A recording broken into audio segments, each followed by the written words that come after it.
Okay, stop. You don't have any tech news.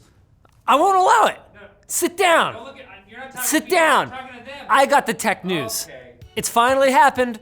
Reddit has gone from making memes about stonks to turning the real stock market into a stonks meme. You see, this week, the folks over at r/Wall Street Bets decided en masse to buy stocks in Gamestop, the video game retail chain that hasn't been in the best shape financially for quite some time now. The rapid influx of netizens suddenly buying shares through online brokerages seemingly caused many such brokerages to crash from all the traffic. And Elon Musk, as usual, wasn't helping. Or was helping, depending on how you see things. He tweeted GameStonk with a link to the Wall Street Bet subreddit. Thanks, Elon. Now, apparently, this isn't just a meme for these Redditors. GameStop's value rising by over 1,000% compared to last year is actually causing hedge funds that shorted the GameStop stock to lose money by the billions, which has given the subreddit a real, Robin Hood vibe. It's also caused more traditional Wall Street traders and federal regulators to panic because they're supposed to be the ones artificially manipulating the stock market, not Reddit. Yeah. Do you people have no respect for entrenched hierarchies? We're your boss. Intel has reportedly begun shipping its DG1 discrete graphics card to OEMs and system builders who will sell it as part of pre-built systems. And if you're upset about that because you wanted to buy one for yourself, gamers, I collect them. don't be.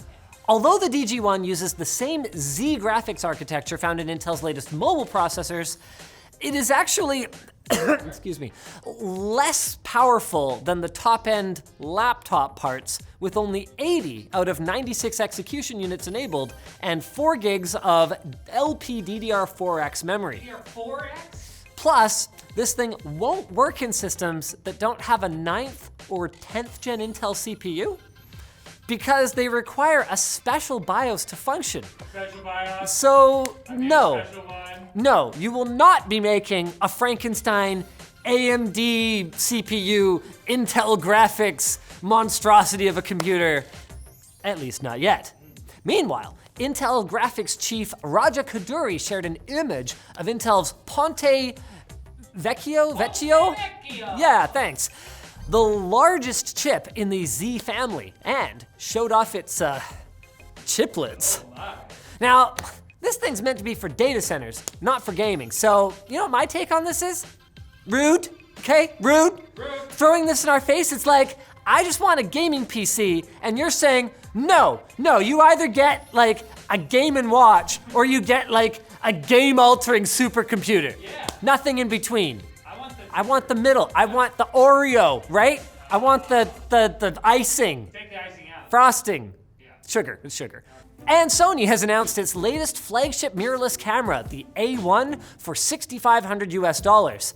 But that doesn't even seem that expensive when you consider that it's only the second mirrorless camera with 8K video recording to exist ever. So this is actually a really good deal. Oh. And it's an even better deal after you bundle Sony's new Xperia Pro phone, which is basically the same phone as last year's, but with an added micro HDMI port so you can use it as a camera monitor. Oh. Wow, a reason to buy a Sony phone. Mind you, it costs $2,500, so I hope you got in on those Gamestonks. Worth it. Now it's time for the Bat Quicks. Ooh, brought to you by Private Internet Access. No bats, go away. All right. PIA is a VPN which lets you mask your IP and encrypt your traffic.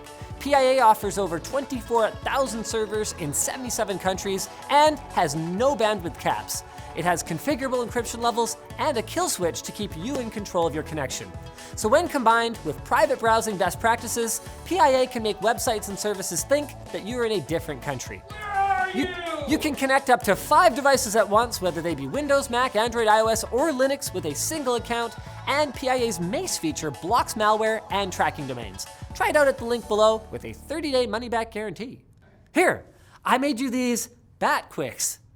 That's how fast I was. German enthusiast site Computerbase claims to have found a list of all of Nvidia's RTX 30 series mobile GPU variants, and there is 28 of them, including 12 RTX 30A configurations, 3 of which are apparently Max Q. So while Nvidia may not be killing the branding, they're probably killing customer satisfaction for people who just bought a gaming laptop only to realize that it can barely run Angry Birds. It's the crisis of mobile games. OnePlus co-founder Carl Pei has officially announced his next company. It's called Nothing. Dude, Wait, that is it's so deep. Nothing has a slew of famous investors behind it, including YouTuber Casey Neistat, and its name also describes what the company has said they're working on. Actually, no, that's not true. The plan is to release products in multiple categories with the eventual goal of people hanging out with no laptop screen, no phone screen, and no smartwatch screen. Gotcha, Carl. The screen is gonna be in your mind. I can see it. And SpaceX is adding laser links to its latest Starlink satellites, which will help increase coverage in polar regions without requiring more base stations on Earth.